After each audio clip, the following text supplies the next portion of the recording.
Ini orang Irian asli. Kebetulan kena sampo dan sabun sehingga sedikit terang.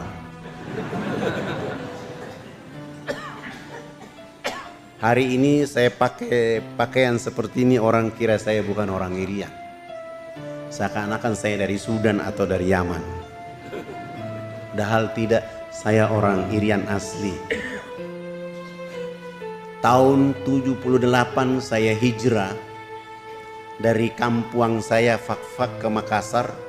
Waktu itu rambut saya kayak pohon beringin, keribo, sudah hitam keling, keribo pula. Tiba di pelabuhan Makassar, saya bertemu dengan saudara-saudari Bugis Makassar. Saya menyapa mereka dengan salam, Assalamualaikum warahmatullahi wabarakatuh. Tidak ada satupun yang mau membalas salam saya. Sebagian orang mengatakan, masa orang Islam rambutnya kayak begini? Bagi saya tidak apa-apa. Saya menuju ke tempat kos. Menjelang sholat subuh saya ke masjid.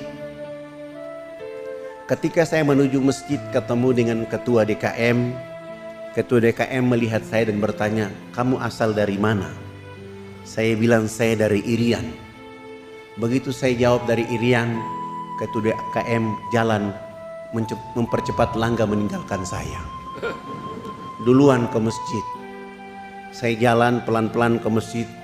Ternyata begitu saya sampai ke masjid, Ketua DKM sudah menyiapkan dua pemuda yang badannya kekar, besar, menyuruh mereka mengawasi saya saat berwudu sampai sholat sunat. Begitu sholat berjamaah, kedua pemuda itu berdiri di kanan dan kiri saya. Itu terjadi tidak saja sholat subuh, sholat duhur pun saya diawasi, sholat asar, sholat maghrib, sholat isya pun saya diawasi. Selesai sholat isya saya kembali ke tempat kos saya sedang makan malam. Ketua DKM menyuruh Ketua RT datang ketemu saya. Assalamualaikum. Waalaikumsalam. Mohon maaf, saya Ketua RT di sini. Oh, mohon maaf Pak RT, saya belum lapor diri. Saya datang ke sini untuk meminta, ini saya ada bawa Al-Quran, untuk menguji Anda apakah Anda Muslim atau tidak. Saya bilang Pak RT, mohon maaf saya selesaikan makan malam saya dulu. Saya makan cepat-cepat, sesudah itu saya cuci tangan dan saya datang menghadap Ketua RT. Pak RT mengatakan, supaya membuktikan Anda ini benar-benar Muslim, tolong baca Quran ini. Saya bilang sama Pak RT, Pak RT mohon maaf sebelum saya baca, saya minta Pak RT baca terlebih dahulu. Alhamdulillah, Ketua RT saya ternyata belum bisa baca Quran. Dan saya bilang, sampaikan salam hormat, besok subuh saya akan memimpin sholat subuh di masjid kita. Alhamdulillah, begitu saya memimpin sholat subuh akhirnya seluruh keluarga, tabat, teman di situ menjadi keluarga dan orang tua saya di sana. Saya pergi ke kampus mengikuti mata kuliah agama Islam. Begitu saya masuk ke ruangan itu, ternyata di ruangan itu semua orang gagah, ganteng, cantik. Sayalah yang mengotori ruangan itu. Pagi-pagi kami datang ketemu dengan kepala suku. Kepala suku langsung bicara, anak, mandi yang benar itu yang anak ajarkan. Bapak kemarin dimandikan oleh Sang Pencipta sehingga Bapak tidur menjadi enak. Selama ini Bapak belum pernah tidur enak seperti tadi malam. Oh, bagaimana kalau pagi ini Bapak ikut mandi? Dengan senang hati beliau ikut kami ke sungai, mandi, resmi bilas, naik, beliau tidur dari jam 10 pagi sampai jam 3 sore hari itu. Begitu dia bangun tidur langsung kampanye kepada wilayah adat beliau. Besok pagi yang berkumpul di lapangan dekat sungai sebanyak 3.712 orang. Tua, muda, besar, kecil, laki-laki, perempuan, untuk datang belajar mengikuti mandi pakai sabun mandi yang kami bawa. Kami bawa sabun mandi 7 karton tidak cukup. Terpaksa 1 sabun dibagi 4 dan memulai pelajaran mandi. Dari jam 8 pagi sampai jam 12 siang belum tuntas. Saya skorsing pelajaran mandi karena kami mau sholat duhur. Dan 1 minggu sebelumnya kami sudah buat panggung di tengah lapangan menjadi musola dan masjid kami. Karena tidak bisa sholat di atas tanah, babi sangat banyak. Kami wudhu selesai, saya bilang sama kepala suku yang sudah mandi jangan pulang, yang belum mandi juga jangan pulang. Nanti selesai sholat subuh, sholat duhur kami akan melanjutkan pelajaran itu. Kami 20 orang naik di atas panggung, yang sudah mandi maupun yang belum mandi mereka dulu di bawah panggung. Salah satu dai dia qomat dan saya takbir. Allahu Akbar. 19 dai pun ikut takbir Allahu Akbar. Begitu kami takbir, yang sudah mandi maupun yang belum mandi yang dulu di bawah panggung semuanya serentak berdiri berputar keliling panggung sholat dengan berlawanan arah jarum jam. Mereka tawaf seakan-akan kami itu Ka'bah. Apa yang mereka lakukan? Mereka berputar keliling panggung sholat untuk memperhatikan gerakan-gerakan sholat duhur yang kami lakukan. Begitu saya salam ke kanan, saya udah itu salam ke kiri, kepala suku besar langsung loncatnya di atas panggung. Anak! Kenapa anak dengan teman-teman berdiri dan angkat tangan dan mulutnya bicara-bicara? Itu maksudnya apa? Saya bilang subhanallah, baru mandi cerdas begini. Saya berusaha menjawab pertanyaan yang masuk di akal dan pikiran mereka.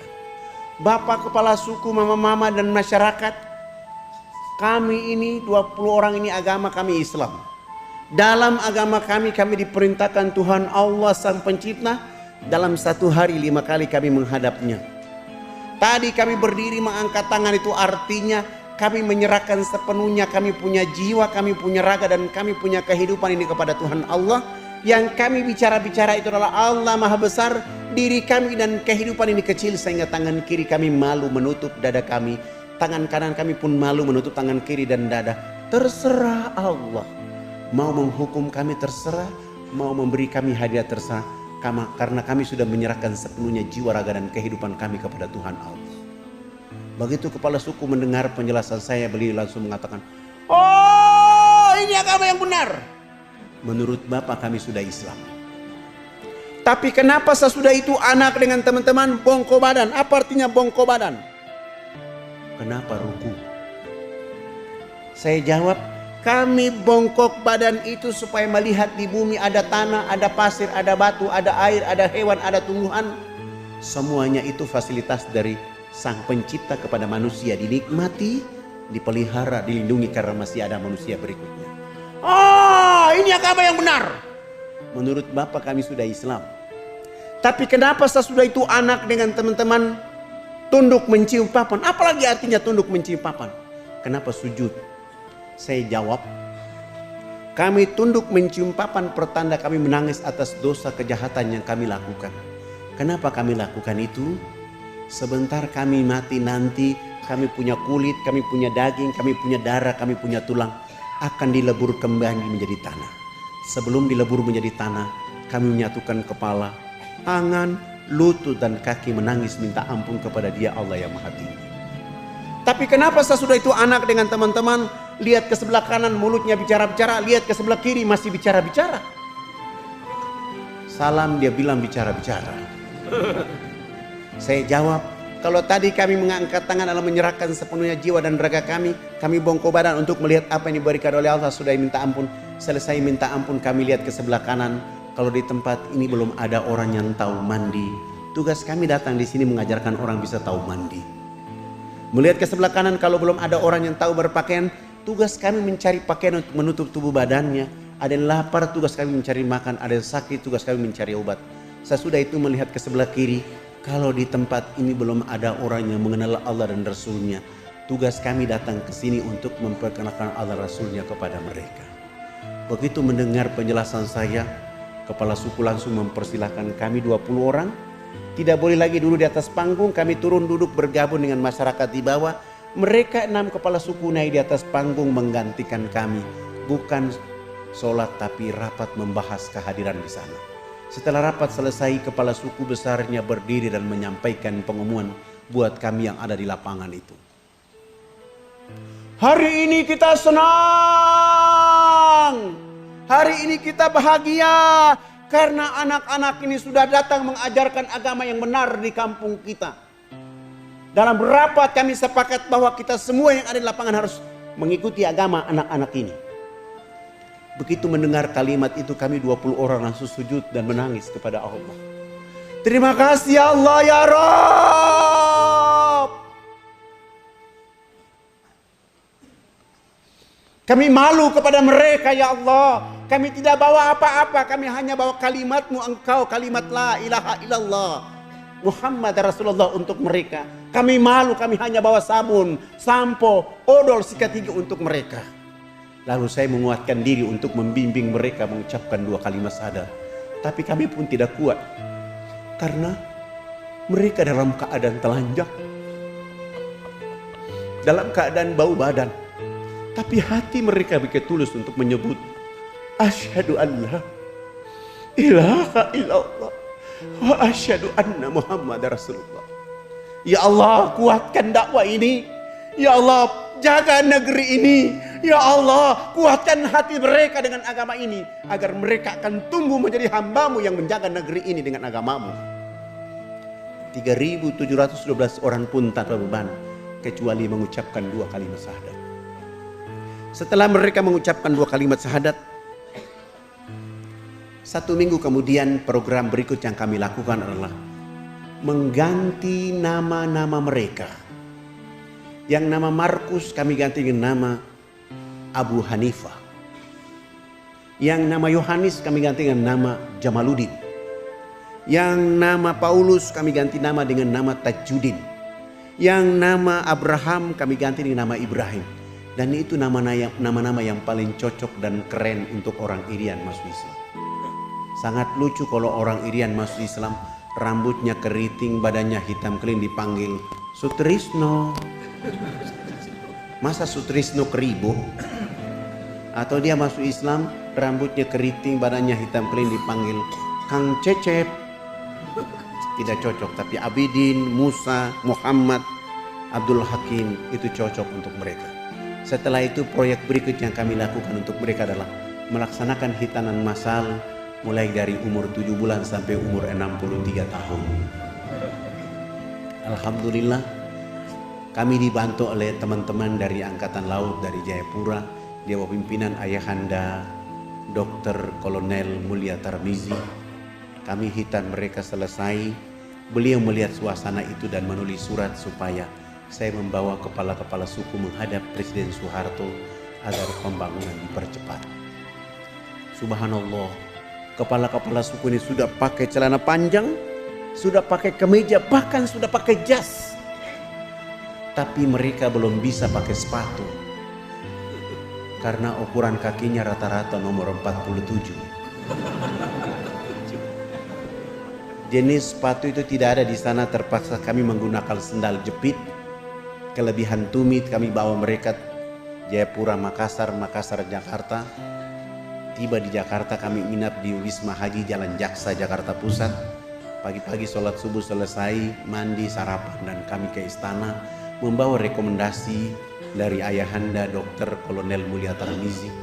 Begitu kami datang, ternyata protokol sudah menunggu kami dan mengatakan acara tetap dilakukan hari ini, hanya tempat pertemuannya dipindahkan dari istana ke rumah di Cendana. Dan jadwalnya dilakukan jam 4 sore. Kami kembali ke Wisma Haji, sholat duhur selesai, makan siang istirahat, bangun sholat asar selesai, dan kami menuju Cendana. Begitu kami datang, subhanallah, seorang kayak Soeharto di tengah-tengah kehidupan kesibukan kenegaraannya, beliau berdiri menyambut kehadiran kepala-kepala suku, bersalaman, berpelukan, dibawa masuk di ruang tamu, dikasih makan, dikasih minum, dikasih oleh-oleh. Pak Harto pun menyediakan uang tiket buat kami untuk pulang. Sebelum beliau menyerahkan itu, beliau minta supaya kepala suku besarnya bicara konferensi pers. Lalu kepala suku besarnya bicara, Bapak tidak pantas jadi presiden. Presiden macam apa? Hanya bangun Makassar. Presiden macam apa? Hanya bangun Jakarta. Pemilu nanti saya akan bicara supaya Haji Muhammad Soeharto tidak boleh lagi jadi presiden. Kepala suku ini bicara pakai bahasa daerah, Pak Harto juga tidak tahu. Tapi subhanallah, seorang Soeharto berprasangka baik kepada tokoh masyarakat dan warga masyarakatnya. Beliau minta diterjemahkan. Tidak mungkinlah saya menerjemahkan seperti begitu. Itu tidak mungkin. Tapi saya berusaha mengambil hati dengan makna yang diinginkan oleh kepala suku dan saya bilang, Bapak Presiden yang terhormat, hari ini kepala-kepala suku sungguh bahagia bisa bertemu dengan Bapak Presiden. Dan kepala suku besar tadi mengatakan Haji Muhammad Soeharto layak jadi Bapak Pembangunan Nasional. Dengan cara inilah Pak Harto langsung menelpon Menteri Agama, kepala-kepala suku diberangkatkan haji pada tahun itu juga. Dengan cara inilah Pak Harto menelpon Menteri Sosial, kami dibantu 917 unit rumah layak huni dengan program ABRI Masuk Desa. Dengan cara ini pun Pak Harto menyumbang 1000 karung pakaian serba baru. Pak Harto pun menyumbang 28 masjid dan dakwah Jakarta ke kampung sana tidak menggunakan kapal laut tapi menggunakan pesawat Hercules. Alhamdulillah, karya dari seorang Soeharto. Hari ini kita lihat anak-anak muslim di sana sudah mulai bangkit. Ada yang jadi bupati, ada yang calon bupati, ada yang DPR. Mereka ingin naik. Dan yang tadi tidak ada Islam hari ini bangkit menjadi negeri yang menuju peradaban baru untuk